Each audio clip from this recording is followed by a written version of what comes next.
The massive space station called Harmony Nexus floated silently in the darkness between stars. It was built by 17 different alien species working together, a symbol of peace and cooperation across the galaxy. The station's curved walls gleamed with a soft blue light, and its corridors stretched for miles in every direction. Inside the station's main docking bay, alarms chimed softly as a small human ship approached. This was the moment everyone had been waiting for. After months of careful planning and communication, humanity was finally going to meet the Galactic Council face to face. Ambassador Robert Clark stood near the airlock of his ship, checking his formal blue uniform one last time.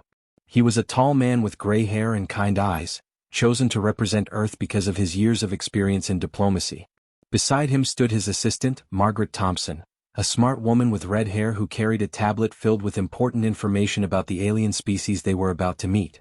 "Are you nervous, sir?" Margaret asked quietly. Robert smiled and reached down to pat the head of the large German shepherd sitting calmly beside him. "Not with Max here. He always keeps me calm." Max was Robert's service dog, a beautiful animal with thick brown and black fur and intelligent dark eyes. The dog had been trained since he was a puppy to help Robert, who had trouble walking long distances because of an old injury. Max could sense when Robert was tired or stressed, and would position himself so Robert could lean on him for support. "Remember," Margaret said, reading from her tablet, "we'll be meeting representatives from 17 different worlds today. The Council has been preparing for months to welcome humanity into their alliance." What neither Robert nor Margaret knew was that something had gone very wrong with the information sharing process. When Earth scientists had sent data about their planet to the Alien Council, they had focused on sharing information about human culture, technology, and peaceful intentions. They had sent details about Earth's plants, small animals, and herbivores like deer and rabbits.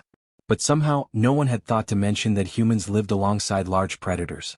The alien species in the Council had evolved very differently from humans. Most of them were herbivores, plant-eaters who had never known anything but fear when it came to predators. Others were small, peaceful creatures who had survived by hiding from dangerous animals. None of them had ever imagined that an intelligent species could live peacefully with the very creatures that would hunt them in the wild. Deep inside Harmony Nexus, in a room filled with glowing screens and blinking lights, Security Chief Vexhai watched the approaching human ship through powerful sensors. He was a tall, thin creature with 6 eyes arranged around his head and long, delicate arms that ended in hands with too many fingers. His species, the Karathi, had evolved from small animals that lived in trees, always watching for danger. "The human vessel is requesting permission to dock," reported his assistant, a young Karathi whose voice chirped with nervousness. "Granted," Vexhai replied, but something on his sensor screen made him pause. "Wait. Run a biological scan of the ship's interior." The sensors, designed to detect any potential threats, began analyzing the life forms aboard the human vessel. They quickly identified 2 humans, which was expected. But then the computers detected something that made Vexhai's 6 eyes widen in shock. "Alert! Alert!" the computer announced in a calm, mechanical voice. "Unknown predator species detected aboard the human vessel. Biological markers indicate apex predator classification.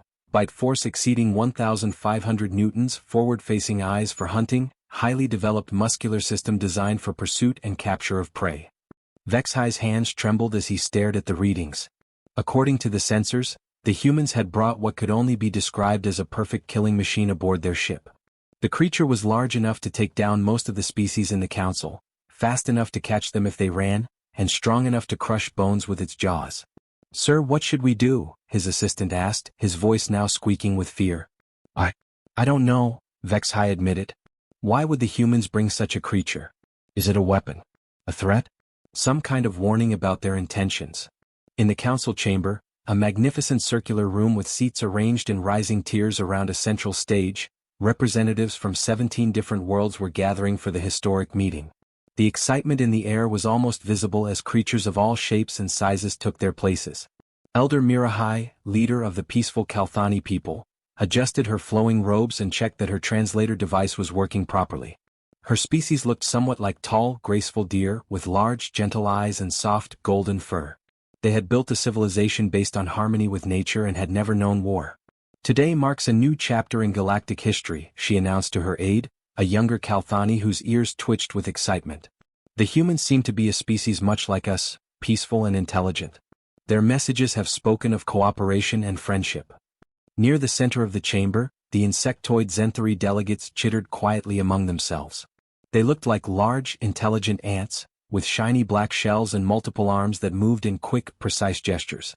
Their species had evolved from hive insects and valued order and safety above all else. Vexhi's voice suddenly crackled through the chamber's communication system. Council members, please be advised that the human delegation is approaching. However, we have detected an unexpected situation. The humans appear to have brought a large predator with them. We are unsure of their intentions. The chamber fell silent. Every creature present felt a chill of fear run through their body. None of them had ever heard of an intelligent species willingly traveling with a predator. The massive doors to the council chamber opened with a soft whooshing sound. Robert Clark stepped through the entrance with confidence, his polished boots clicking against the smooth floor. Margaret Thompson walked beside him, holding her tablet and looking around in wonder at the incredible alien architecture. The chamber was enormous, with curved walls that seemed to reach up forever and strange, beautiful lights that cast rainbow colors across everything. But it was the third member of their group that caused the real stir. Max, the German shepherd, walked calmly at Robert's left side, exactly as he had been trained to do. His thick coat gleamed under the alien lights, and his dark eyes looked around the chamber with calm intelligence. To Max, this was just another day helping his human partner, no different from walking into any other important building. The effect on the assembled aliens was immediate and dramatic.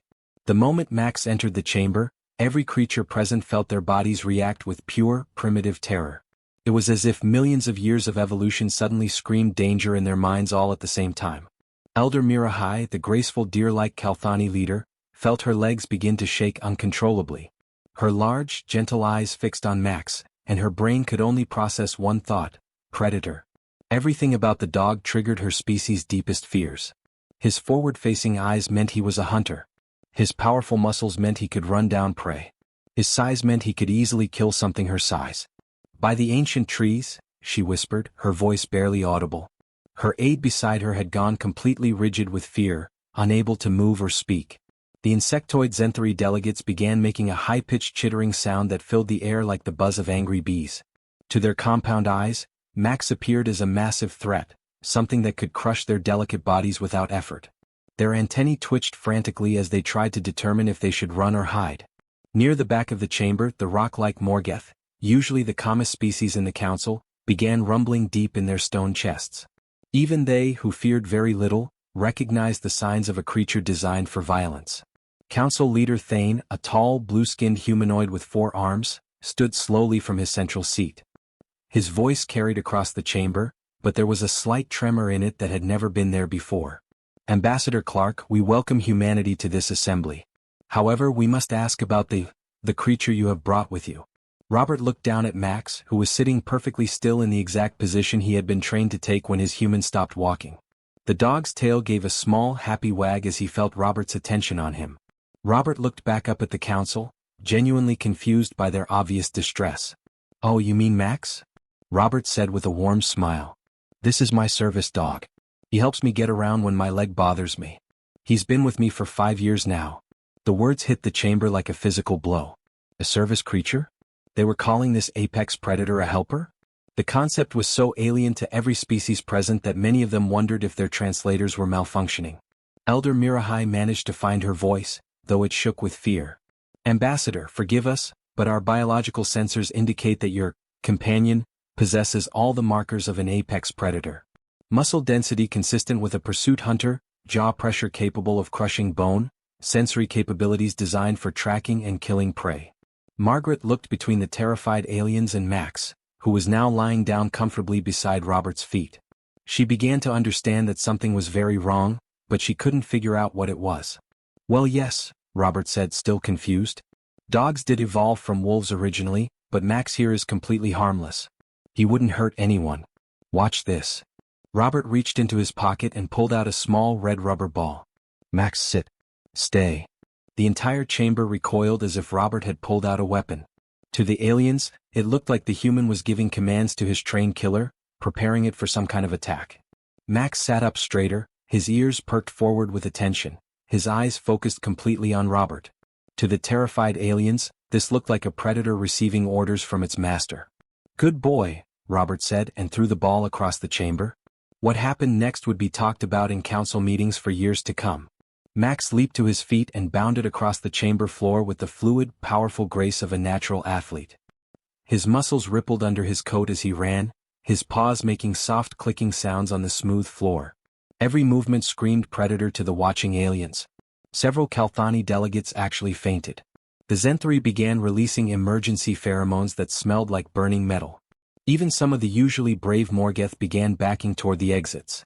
Max reached the ball and picked it up gently in his mouth, exactly as he had been trained to do thousands of times before. His tail wagged with joy as he turned and ran back toward Robert, happy to be playing his favorite game. "No. It's attacking," screamed someone from the upper levels of the chamber. "The beast responds to hunt commands," shouted another voice. Emergency alarms began blaring throughout the chamber. Red lights flashed from hidden panels in the walls. Security shields started rising from the floor, preparing to separate the humans from the rest of the council. But Max, completely oblivious to the panic he had caused, simply trotted back to Robert and dropped the ball at his feet, looking up expectantly for more play. The emergency alarms blared through the council chamber like the sound of a dying star. Red warning lights flashed from every corner, casting scary shadows that danced across the walls. The beautiful, peaceful chamber had turned into a scene of complete chaos in just a few minutes. Security Chief Vexhai rushed into the chamber with 6 armed guards behind him. Their weapons were drawn but not aimed, as they were unsure what exactly they were supposed to be protecting everyone from. Vexhai's 6 eyes darted between the humans and the large dog that was now sitting calmly beside Robert's feet, panting slightly from his run across the chamber. "All delegates, please move to safe positions," Vexhai announced through his communicator. "We have a potential biological threat situation." Council leader Thane raised all 4 of his blue arms, trying to restore some order to the panicking assembly. His usually calm voice was tight with stress. "Ambassador Clark, we need you to explain immediately. Have you brought this predator as some kind of weapon? Is this a demonstration of human military capabilities?" Robert's mouth fell open in shock. He looked down at Max, who had picked up his ball again and was holding it hopefully in his mouth, tail wagging slowly. The idea that anyone could see his gentle companion as a weapon was so ridiculous that Robert almost laughed. "A weapon? Max is the gentlest creature I've ever known. He's trained to help people, not hurt them," Robert said, his voice rising with confusion and frustration. "Look, let me show you how harmless he is." But before Robert could demonstrate anything, the situation got much worse. A young Kalthani delegate named Kirahan, who was only 16 years old in human terms, had been so frightened by Max's run across the chamber that she had dropped her personal translator device. The small, glowing cube had rolled across the floor and come to rest near the edge of the chamber, about 20 feet away from where the humans stood. Max noticed the device immediately. His training as a service dog had taught him to be aware of anything his human or other people might need. When someone dropped something, Max's job was to help by retrieving it. Without any command from Robert, Max stood up and began walking toward the dropped translator. The effect was catastrophic. Every alien in the chamber saw a large predator moving with purpose toward a helpless young delegate. To their eyes, Max wasn't helping, he was hunting. "It's going after the child," Elder Mirahai screamed, her voice breaking with terror. Young Kirahan saw the large dog approaching and let out a cry of pure fear. She tried to run, but her legs were shaking so badly she could barely stand. Her large, deer-like eyes were wide with panic, and she made soft whimpering sounds that only made the other Kalthani more afraid. "Stop the beast!" shouted one of the Zenthari delegates, his insect-like voice buzzing with alarm. Max reached the translator device and gently picked it up in his mouth, just as he had been trained to do with dozens of different objects. His mouth was soft and careful. He had been taught never to damage anything he retrieved. He turned and began walking back toward the young Kalthani, his tail wagging because he was proud of himself for helping. But to every alien watching, it looked like a predator carrying the remains of its kill, approaching for the final attack. The chamber erupted in complete panic. Delegates began screaming and running toward the exits. The insectoid Zenthari began flying around the chamber in circles, their wings making a terrible buzzing noise. The rock-like Morgeth started rumbling so loudly that the floor began to vibrate. Emergency containment protocols activated, the station's computer announced in a calm voice that contrasted sharply with the chaos. Force fields began rising from the floor, creating barriers between different sections of the chamber. Security guards moved to surround the human delegation, though they seemed uncertain about what they were supposed to do. Their weapons were designed to stop hostile alien species, not Earth animals they knew nothing about. Margaret stepped forward, trying to help explain the situation. Please, everyone, listen to me. The dog is trying to help. He picked up the translator to return it. But her words were lost in the noise and confusion. Max, sensing the fear and tension all around him, did what his training had taught him to do when people were upset. He moved closer to Robert and sat down beside him, pressing his warm body against his human's leg to provide comfort and support. To the aliens, this looked like a predator taking a protective stance, preparing to defend its territory or its pack leader. The sight of Max moving closer to Robert made them even more afraid. Young Kirahan was now crying, making soft bleating sounds like a frightened deer. Her family members were trying to reach her, but the emergency force fields were blocking their path. She was trapped on the wrong side of the barriers, alone with what she believed was a monster. Max noticed the young alien's distress. His training told him that when someone was crying or upset, he should try to help them feel better. He had comforted hundreds of humans over the years, including many children.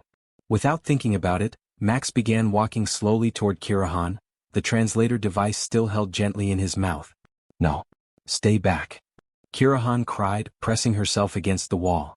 It's moving in for the kill, someone screamed from across the chamber. Robert finally understood what was happening. The aliens thought Max was dangerous. They had never seen a domesticated predator before, and everything Max did was being interpreted as threatening behavior. Max, come? Robert called out urgently. But it was too late. The situation had spiraled completely out of control.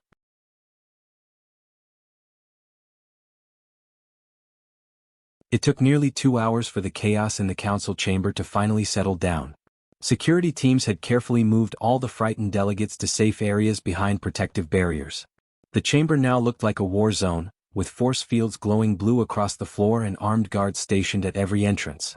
Max lay peacefully in the center of it all, completely unaware that he was the cause of the biggest diplomatic crisis in galactic history. The young Kalthani delegate, Kirahan, had been safely reunited with her family, though she was still shaking from fear. The translator device Max had tried to return to her sat on a table nearby, completely undamaged. Several medical teams were treating delegates who had fainted or injured themselves while running away.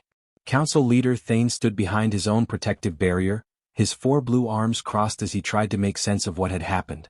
His voice echoed through the chamber's communication system, careful and controlled.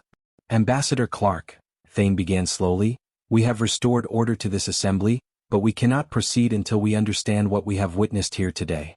Our sensors confirm that your companion is indeed a biological predator of the highest order. Yet you claim it is harmless. This contradiction threatens everything we thought we knew about your species.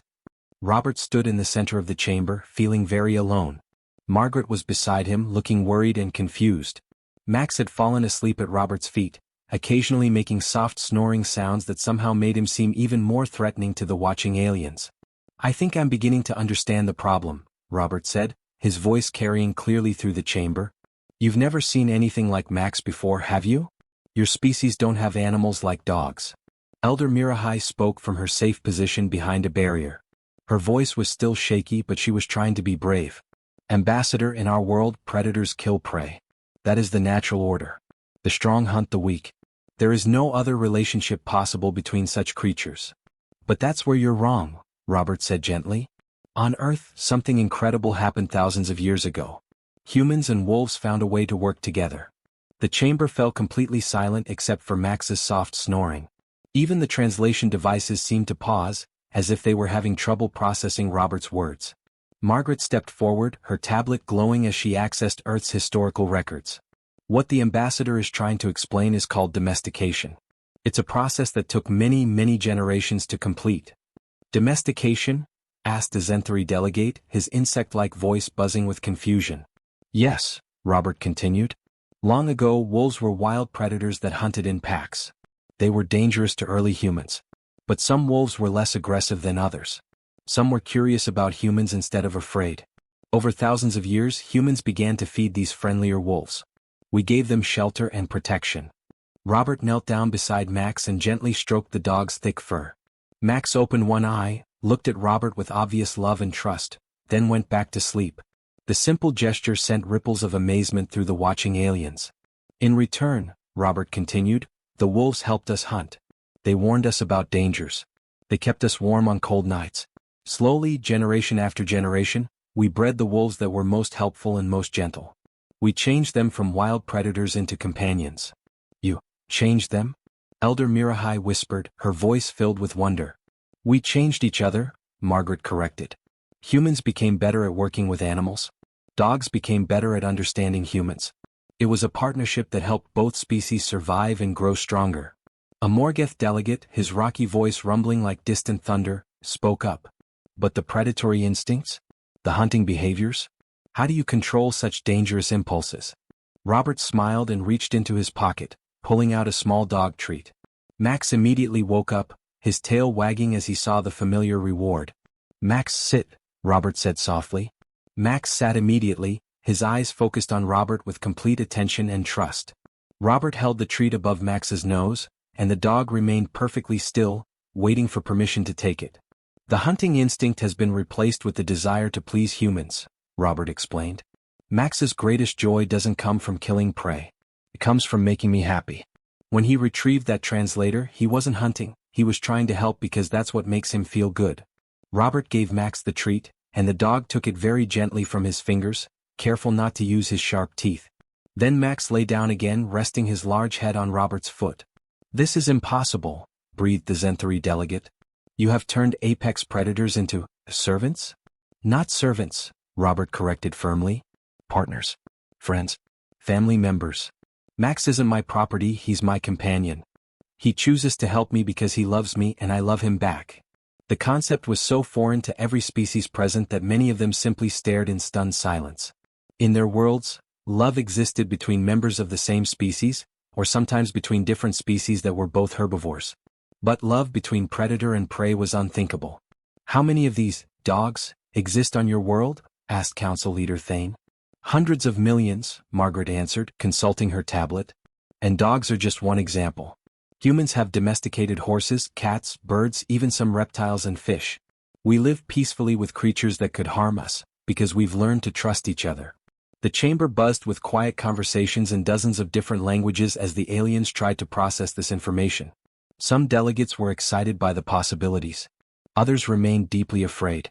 All of them realized they were learning something that would change their understanding of the universe forever. Max yawned loudly, stretched his legs and settled back into his nap, completely unaware that he had just become the most famous dog in galactic history. 6 hours had passed since the first moment of panic in the council chamber. The emergency barriers had been lowered, and the flashing red lights had been turned off. What remained was something no one had expected when this historic day began, a completely different understanding of what it meant to be intelligent life in the universe.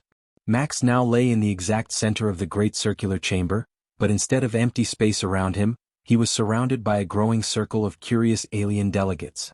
They maintained what they considered a safe distance of about 10 feet, but their fear had slowly transformed into something else entirely: fascination. Elder Mirahai was the closest to the sleeping dog. Her deer-like legs still trembled slightly, but her large, gentle eyes were filled with wonder rather than terror. She had spent the last 2 hours asking Robert questions about Earth's domestication process, and each answer had amazed her more than the last. So you are telling me, she said in her soft, musical voice, that Max's ancestors would have hunted creatures like my people, but now he would risk his own life to protect us? Robert nodded, sitting comfortably on the chamber floor near his companion. That's exactly right.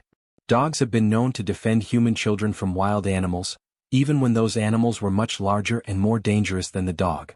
They will put themselves in harm's way to protect their family. A young Zenthari delegate, his insect wings buzzing with excitement rather than fear, crept closer. And he truly feels love? For you? Watch this, Margaret said, pulling out her communication device. She played a recording of Robert's voice saying, "Max, come here, boy," from when they had first boarded the station. Even though the sound came from the device and not from Robert himself, Max's ears immediately perked up. He lifted his head, looked around until he spotted Robert, and his whole body began to wiggle with happiness. His tail wagged so hard that it thumped against the chamber floor, making soft drumming sounds that echoed through the vast space. The aliens watched in amazement as Max's face seemed to transform with pure joy at just the sound of his human's voice. The dog's eyes became bright and alert, and he made soft whining sounds that clearly communicated love and excitement. Incredible, whispered a Morgeth delegate, his rocky voice filled with awe. In our world, such emotional responses exist only between parent and child, or between mated pairs. Never between different species. Council leader Thane had been quietly observing everything from his raised platform. Now he stood and walked down to the chamber floor, moving closer to the humans than any alien had dared to come. His 4 blue arms hung relaxed at his sides, and his expression was thoughtful rather than afraid. Ambassador Clark, Thane said, what you have shown us today changes everything we thought we knew about the nature of intelligent life. If humans can form these bonds with their planet's predators, what does this tell us about your species' potential for diplomacy and alliance? Robert considered the question carefully. I think it tells you that we believe in the power of cooperation over conflict. We've learned that working together makes everyone stronger, even when that cooperation seems impossible at first. Margaret stood and addressed the chamber, her voice carrying clearly through the vast space. We would like to propose something to the Council. Earth has many other examples of human-animal partnerships. We have dolphins that help rescue drowning swimmers. We have horses that carry disabled children, helping them learn to walk again. We have birds that can be trained to help blind people navigate through crowded streets. The chamber buzzed with excited conversation. The idea of predators and prey working together was revolutionary enough, but the concept of animals actively helping heal and support other creatures was beyond anything they had imagined. A new voice spoke from the upper levels of the chamber. Dr. Sarah Mitchell, the human xenobiologist who had remained quiet throughout the crisis, now stepped forward. We would be honored to arrange cultural exchanges. Perhaps some of your species would be interested in visiting Earth to see these partnerships firsthand. And we would love to learn about the peaceful relationships your species have developed with your own world's creatures. Young Kirahan, the Kalthani delegate who had been so frightened earlier, surprised everyone by speaking up. Her voice was still soft and nervous, but there was curiosity in it now too. Could we meet some of the smaller Earth animals first? Maybe ones that don't have such big teeth. Robert laughed, a warm sound that seemed to put everyone at ease. We have cats that are smaller than Max but just as loving. We have rabbits that some humans keep as companions. We even have tiny birds that can learn to speak human words. Max, sensing that the mood in the chamber had become much more relaxed, stood up and stretched. He walked over to his water bowl, which the station staff had provided, and began drinking. The simple, peaceful action of a dog getting a drink of water somehow seemed like the most natural thing in the universe. Elder Mirahai watched Max drink and made a decision that would be remembered in council history forever. She took 3 small steps closer to the dog, reducing the distance between them to just 6 feet. Max looked up from his water bowl, saw the nervous alien, and did something that melted hearts across 17 different species. He wagged his tail and gave her a gentle, friendly look. I think, Elder Mirahai said, her voice growing stronger with each word, that we have much to learn from humanity. If they can teach apex predators to love instead of hunt, perhaps they can teach us new ways to build bridges across the stars. Council leader Thane raised his primary speaking appendage, calling for the chamber's attention. I hereby propose that we welcome humanity into the Galactic Council not just as members, but as teachers. They have shown us that the impossible can become possible through patience, understanding, and love. The chamber erupted in applause, a sound that mixed chittering, rumbling, musical tones, and buzzing into a symphony of acceptance and hope. Max's tail wagged harder as he sensed the joy all around him. He had always been good at bringing people together, but today he had brought together entire worlds.